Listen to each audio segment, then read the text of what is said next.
Hi everyone, welcome to the fourth lesson for topic 4.1 time series analysis. For today's session, we are going to continue the learning outcome on how to analyze time series data.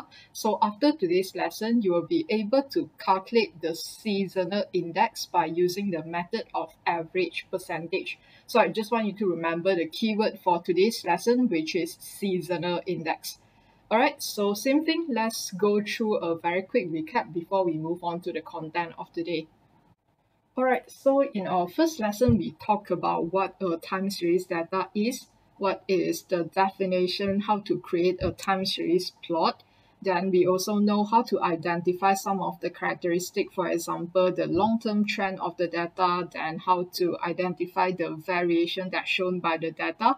Then we know that in most of the time, the data that we are dealing with under this chapter are majority seasonal data, so which means they have regular ups and downs when you try to plot them in a time series plot.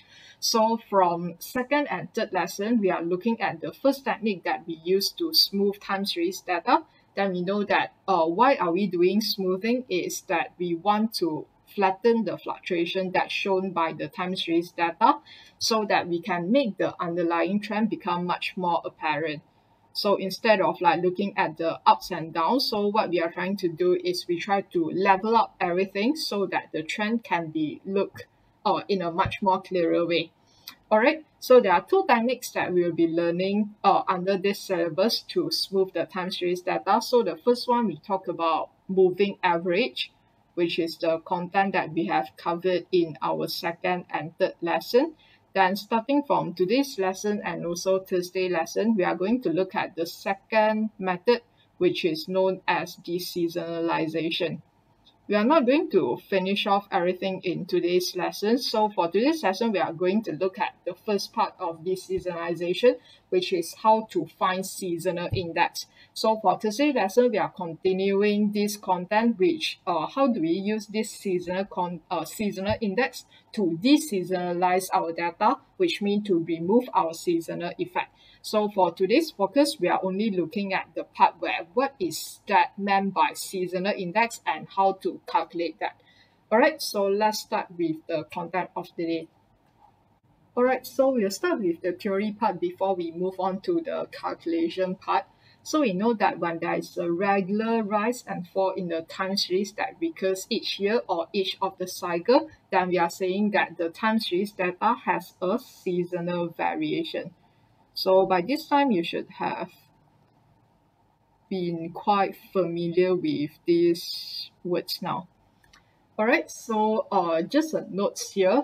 I just want you to know that when we talk about seasonal variation, it's the same thing when we talk about seasonal effect or seasonal component. Yeah, so to avoid that you feel confused if let's say you see these different words at different time. So they basically means the same thing now, which means you can see the pattern of the seasonal effect in the time series data, which means that we are saying that the data has a seasonal variation, has a seasonal effect or seasonal component. They are just the same thing. Alright, so now we are going to look at the part for seasonal index. Okay, let me try to give you a simple example by drawing this time series plot. Right, so for example, if let's say we have something like this.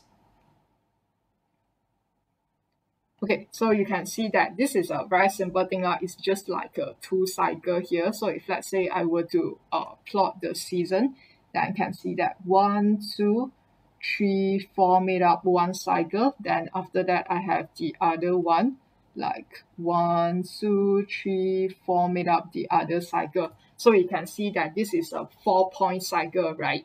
Okay, then from each of the cycle, you'll be able to see that this is like the peaks and this is like the troughs. Or you can see that this is like the high points and this is like the low points. Okay, but the problem is before this, when we try to talk about moving average, right, what we are trying to do is we flatten out everything. So when we are saying that this is a low point, then how are we going to know that how low is this low? So when we are talking about this point is a high one within this cycle, then how high is this high?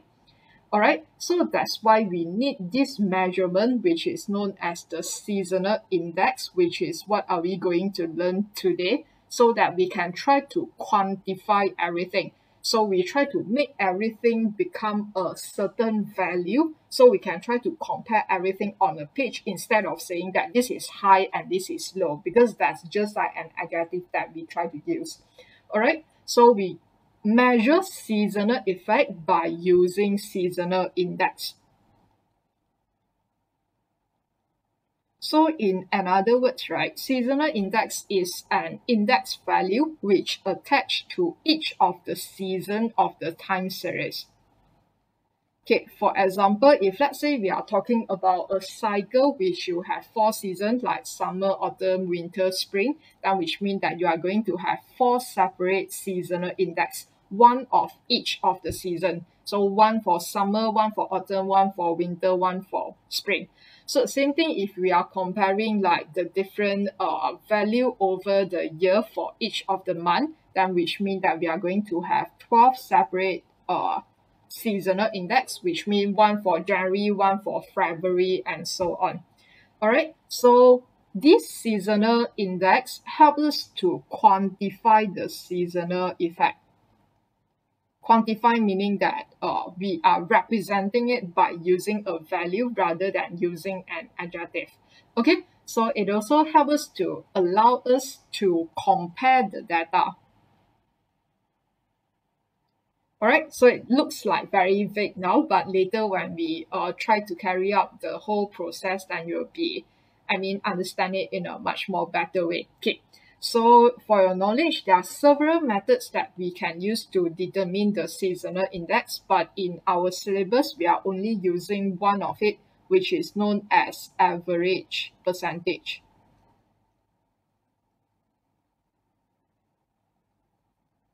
So this is just one of the way of all the thing that you need to know. In real life, in real situation, in the real maths world, there are more than this. But then in our syllabus, we only talk about this method, which known as average percentage. So what are we doing is, for all the data for the each season, we are going to express it as a percentage of the average for the year. So after we find out the average, then we are going to average it again by using the mean so that we can try to find out the seasonal index. So there will be quite a long process, a long procedure that you will need to do in terms of to find out this seasonal index. So make sure that you are following for each of the steps so you don't feel like confused or you don't feel lost in the process, and try to understand each step. So in future, you might do not need to memorize it, but after you understand, then you'll be able to carrying out everything like in a much more natural way, or like in terms of understanding rather than memorizing lah. All right. So yeah, that's basically the part for the theory, and now we'll be looking at 2 examples. So for the first one, I'm going to go through with you steps by steps. Then for the second one, I'm going to show the calculation in a much more easier way. So yeah, let's try to look at the example.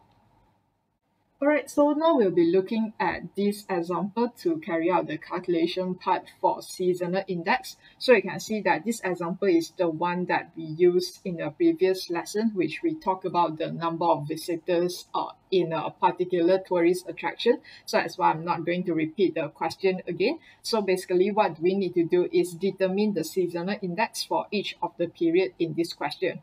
Alright, so now by looking at this time series plot, you should remember that previously we have identified that it's a 3-point cycle, right? So that's why, for example, you have like 1, 2, 3 made up one cycle. Then when you repeat another one, then we have 1, 2, 3.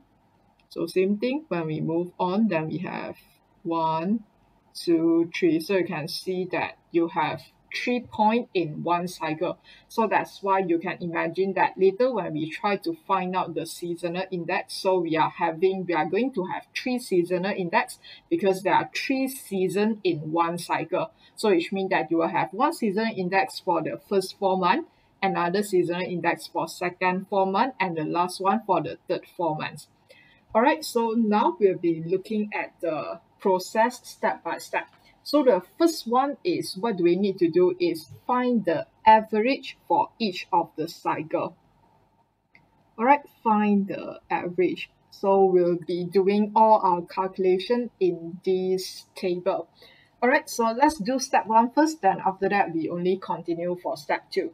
Alright, so why do we need this average? Because we need a standard before we can try to do comparison. So imagine what are we doing now is finding a seasonal effect, and the seasonal effect can quantify the seasonal effect, which tell us how high is the high point and how low is the low point. So you can imagine that, for example, if let's say we want to talk about everyone's height. So, when we are trying to measure our height, right, then you should be standing up. Then after that, we will try to measure it from your ground until the maximum height that you have. Am I right? So that's why that's the standard of us to measure the height.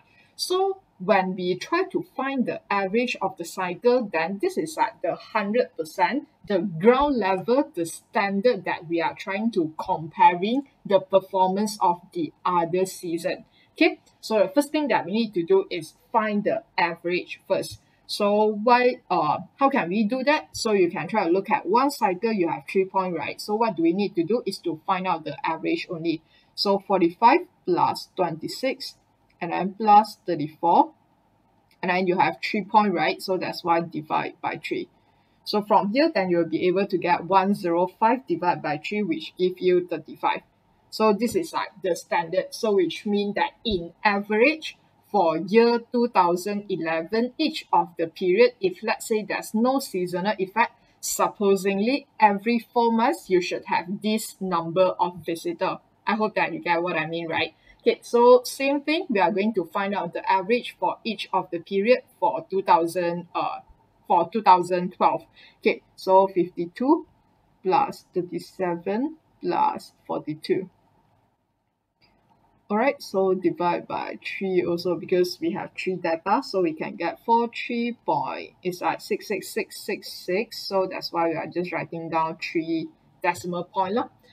Okay, then move on for last one here, 64 plus 41 plus 50 and divide by 3.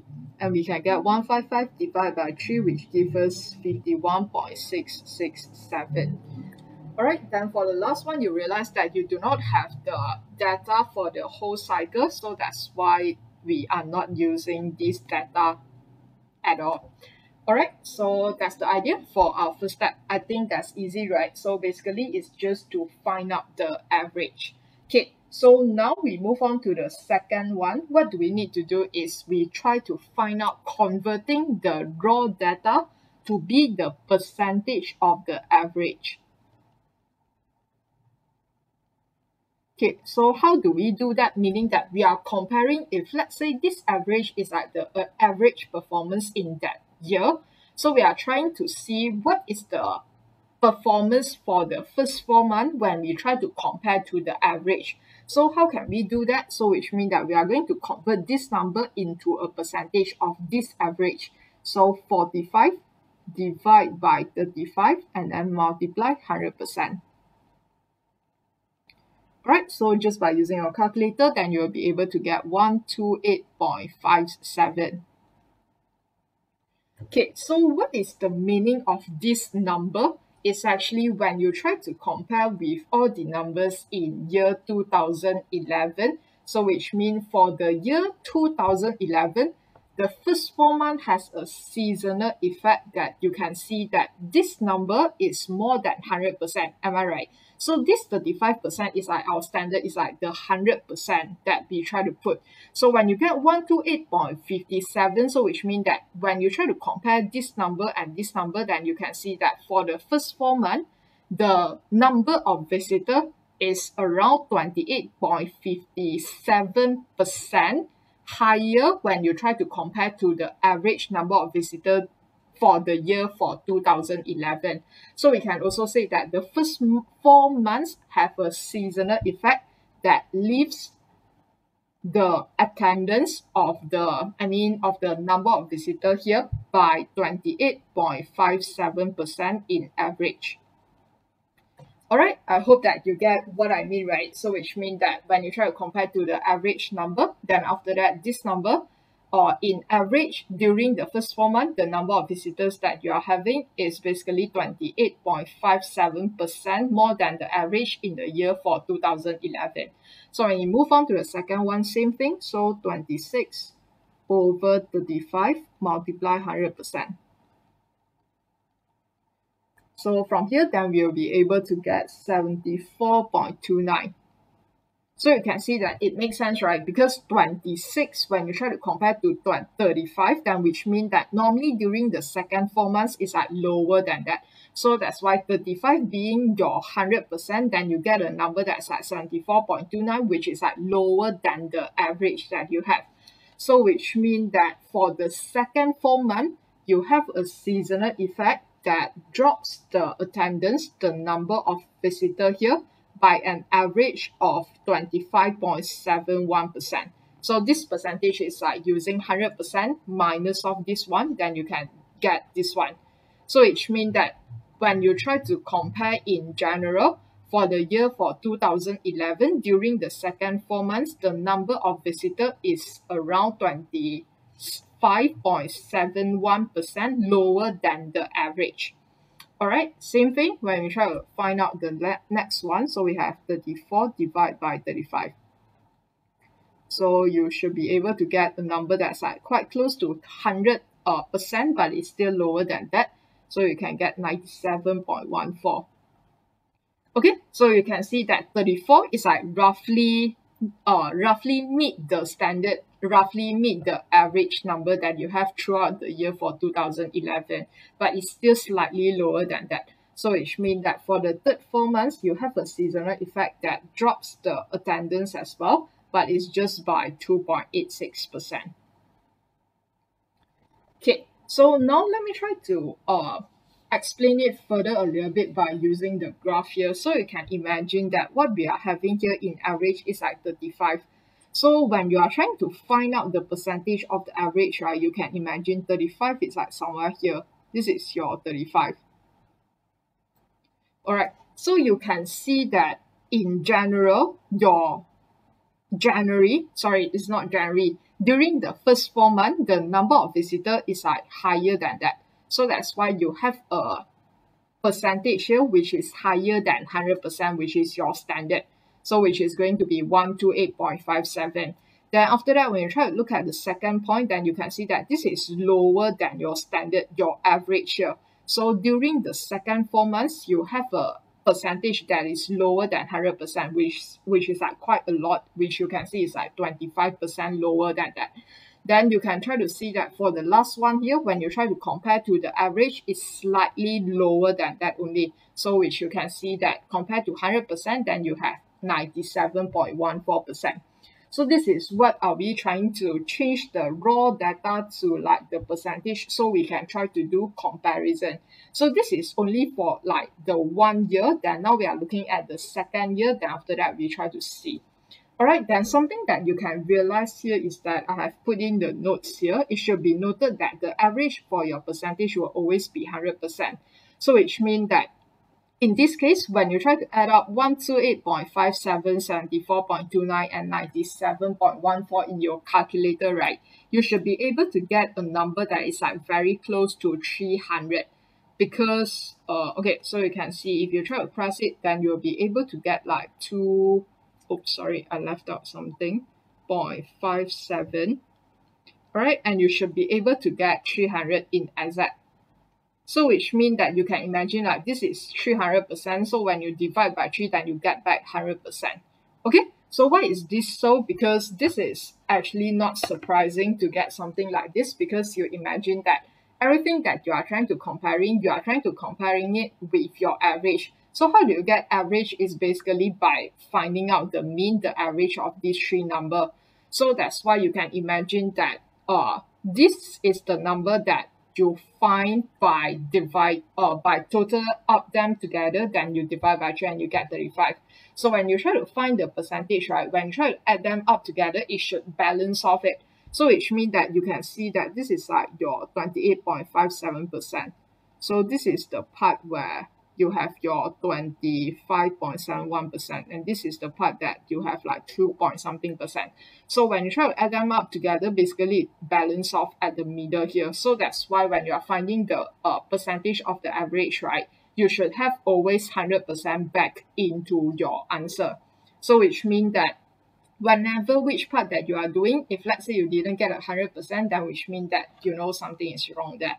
All right, so now let's try to find out the other one. So I'm just going to quickly write down my answer. You should be able to identify it by yourself. Okay, so can you try to do that? So it's the same thing. We try to use 52 divide by the average of that particular year. So 667. All right, because this is like a new cycle already, so you should have a new average, which is like the different one with your first cycle.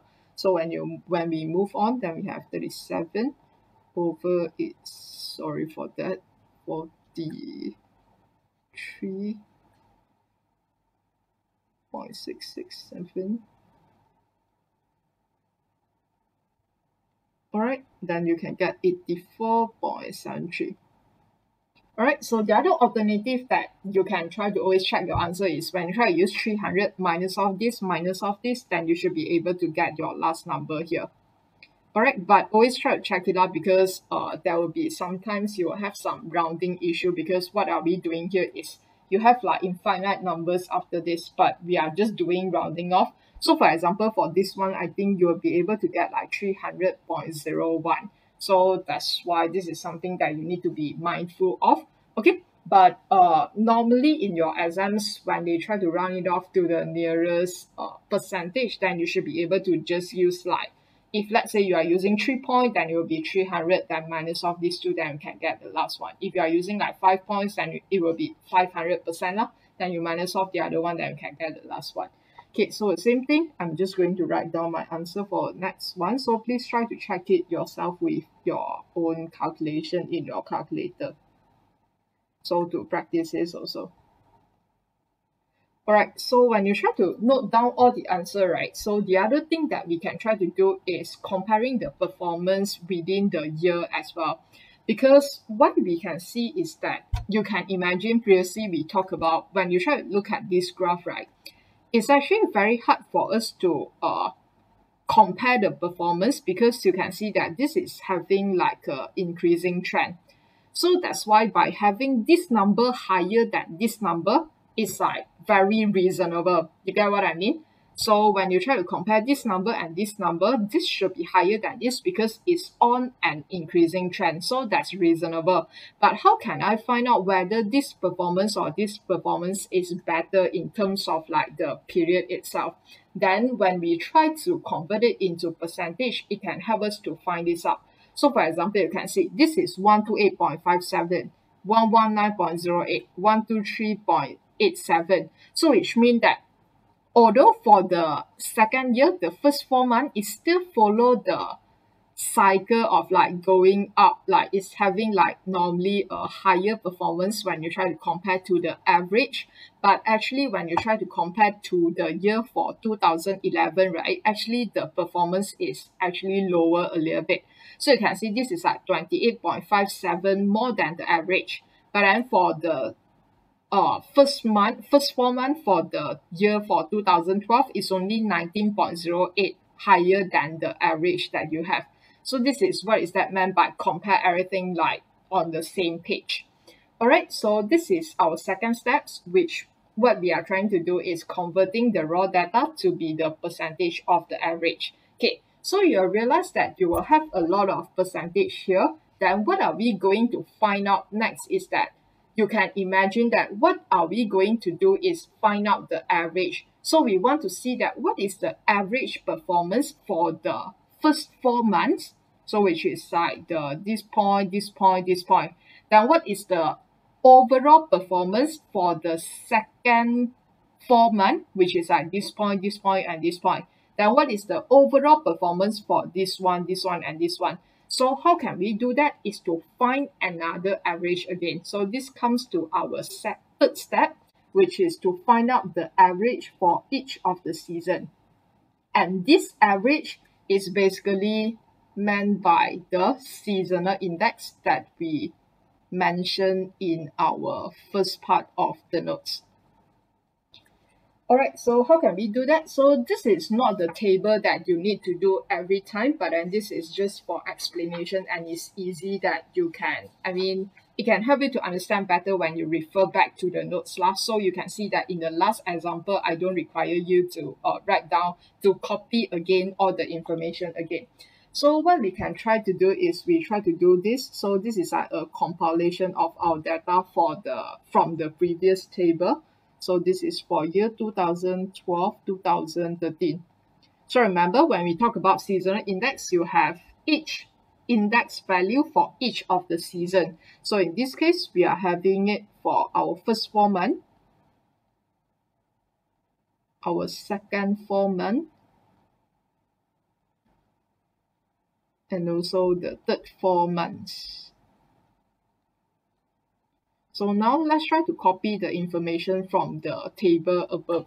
Okay, so for 2011, the average for the first 4 months is 128.57%. So for second one is 74.29%. Alright, I hope that you get what I'm doing now. I'm just transferring this value to another table. So the other one is 97.14. So same thing for 2012, we have 119.08, 84.73, 96.18.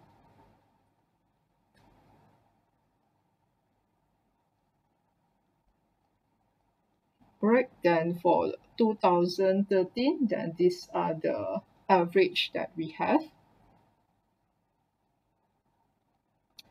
Alright, so by looking at this table, now you will realize that generally you can see that for the first 4 months, right, is generally higher than the average number throughout the year. You can see 128, 119, 123 is basically higher than average. Then you can see that for second 4 months is normally lower. It's at 74, 84, 79. Then you can see that for the third 4 year is basically lower, but then compared to second 4 months is still quite near to the average. You can see that it's at 97, 96, 96. So you can imagine that if you were to draw like a line, right? So that's why you can see that normally this point, this point, this point is like nearer. Then you have these 3 points is like higher than the average. Then you have this point is like much lower when you try to compare to the last point here. So that's why when you try to look at this table, then you know everything makes sense, and that's correct. Okay. So what we need to do here is find the seasonal effect in general. So how can we do that? Is to compile each year and to find out one average for each of the season. So this is like the part for us to find out the average. So this is basically the seasonal effect or the seasonal index for each of the season in the cycle. Okay, so which means just finding average lah. So the first one, 128.57 plus 119.08 plus 123.87. So divide by, so you have 3 value, right? So average divide by 3. So we can get 371.52 divided by 3, which gives us the result of 123.84. Okay, so when we find out this number is not referring to every year already. This number is like an average that you can try to imagine that for 2014, maybe it will be following the same trend, which is for the first 4 months, normally the number of visitors that you have is 23.84% higher than the average 4 months number. So this is like some thing for interpretation for your understanding. So the seasonal index for the first 4 months is 123.84%. So which means that the visitor number for the first 4 months of a year tend to be normally in average, you have 23.84% above the average 4 months number. Alright, so I hope that everything makes sense to you for you to understand. It's not by memorizing. Okay, then after that, for the next one, same thing. When we are trying to look at different year, now we are trying to find an average, then that will be the seasonal index for second 4 months. So same thing, 34.29 plus 84.73 plus 79.35, then divide by 3. So from here, we'll be able to get 238.37 divided by 3, which gives us a number of 79.46. Alright, so you can see that compared to 100%, then normally for your second 4 months, you will have a number that is like basically lower than that, around like 20%, 20+%. So which means that in this case, let's try to write down 79.46%.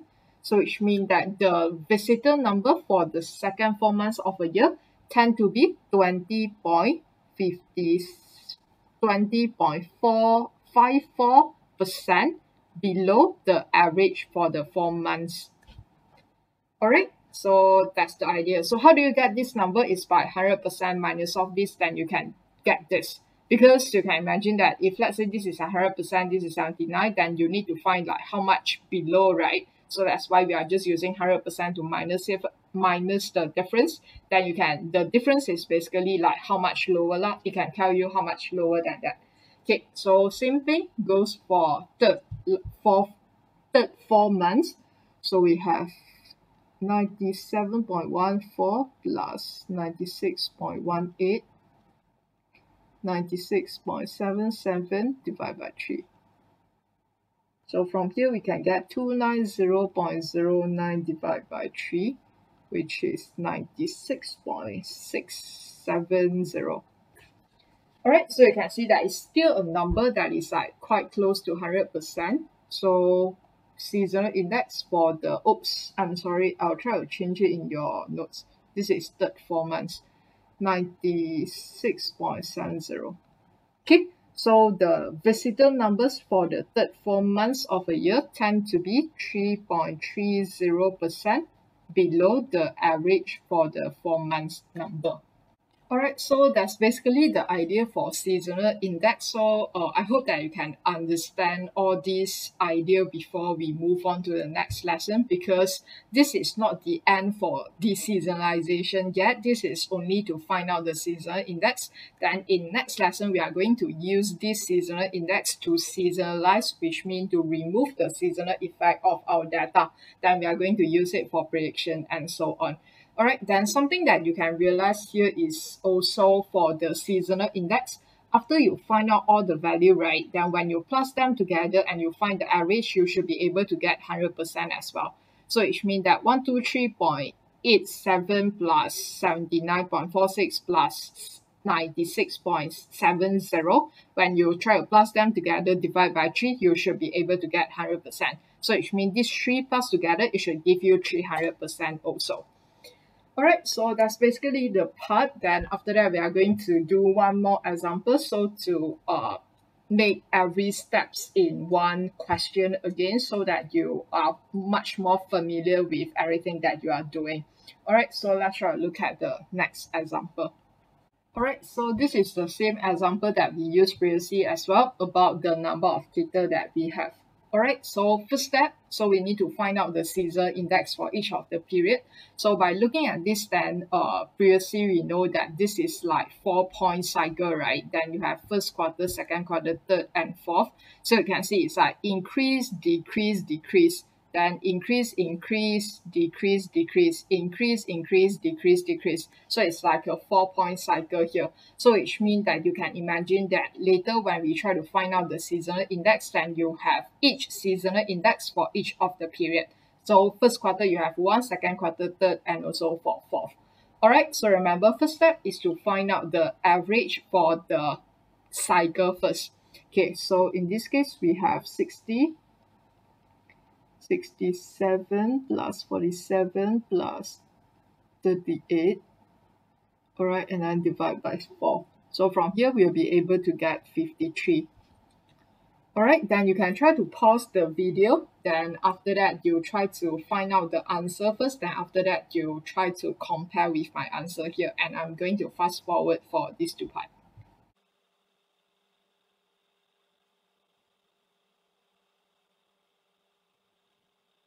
Alright, so remember that for the cycle that you do not have complete set of data, then we are not going to use them in our seasonal index. Alright, so which means that we are just going to use for the year for this 3 year when we try to find out the average later. Alright, so after finish off our first step, then the second step, find the average find the percentage of the average. So 60, 53. So 53 is the average here. So multiply 100%, then we can get 113.21. So after you get the answer, then always check like whether this answer is an answer that is like logical one or not. So when you try to compare to like the number of data and the average here, then you can see that this is higher than that. So that's why you should have a percentage which is higher than 100%, because the performance here should be a number that's like higher than the average, right? Above the average. So that's why the percentage should be a number that's like higher than 100%. So we move on to the next one. So this should be a number that is higher than 100% and is even higher than the first one, because you can see it's 67. Alright, same thing. I'm going to fast forward the process here already, but you can imagine that for this two, it's going to be a number that is lesser than 100%. So after you find out these two value, then you can always check it out when you try to plus this number together, like this 1, 2, 3, 4 together, it should give you a number that is very close to 400,000. If you didn't, then which means that there's something wrong in the calculation already. So this is something that you can always check after you find out your answer. So I'm going to fast forward for this.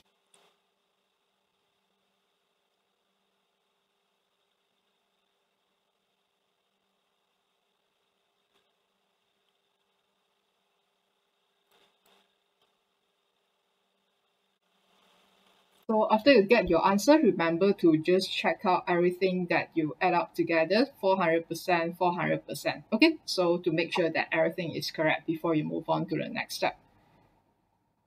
So now is the last part where we will need to find out the seasonal index for each of the season here. So let's try to find out. This is like for first quarter. So this is the way that we are not going to copy the information again, because normally in your examination, you are not, they wouldn't really create another table for you to copy and for you to compile. So you need to understand how do they find it straight away from the table that you have. All right, this is fourth quarter. Okay, so just remember that seasonal index is an average for each of the seasons only. So when we are trying to find out seasonal index for the first quarter, which means that by looking at this 3 year, the performance of the first quarter, then we try to find out the average. All right, so everything will be like something that makes sense lah, because this is like the performance for first quarter for 2011. This is like the number for the performance for first quarter for 2012. Then this is the number that represent the performance for first quarter in 2013. So we want to see what is the average performance of first quarter when you try to compare to all the other quarter. So that's why we just plus them together then to find another average. So that's the idea. So which means that how are we finding that is by doing 113 plus 21 for 2011 first quarter, then 2012 first quarter, then after that 2013 first quarter. Okay, then we divide by 3. So from here, then we'll be able to get 115.75. Alright, so this is the general performance for the first quarter. So you can see that when you try to compare the number of data, is normally 15.75% more than the average compared to the other quarter. So same thing for the next one, we have second quarter. So we have 126.42, 120.46, 126.90. So just plus them together and divide by 3.